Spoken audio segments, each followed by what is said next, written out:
চিকিৎসা করতে যদি 20 লক্ষ টাকা লাগে তাও আমি দিব। আর ওখানে তো আপনার 15 লক্ষ টাকা আছেই।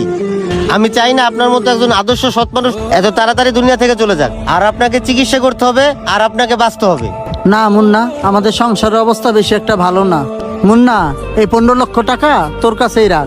আর আমাদের ভাইদের ভিতরে তেমন একটা মিল নাই। আমি যদি কোনোদিন মরে যাই তাহলে এই 15 লক্ষ টাকা আমার যেই ভাইডারে তোর কাছে ভালো লাগে তুই তারই দিয়ে দিস। ঠিক আছে ভাই, ভালো থাকিস।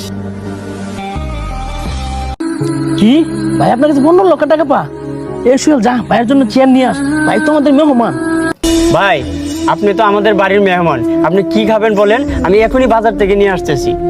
আরে ভাই দাঁড়ান, বাজারে যাইতে হবে না। আরে ভাই আমি বসবো না, আর আমি কিছু খাবো না। মানুষের হায়াত মৌতের কথা বলা যায় না।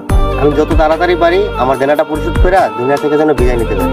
তা টাকাটা আপনারা কখন নিবেন? ভাই কখন নেবো মানে? টাকাটা আজকেই দেন।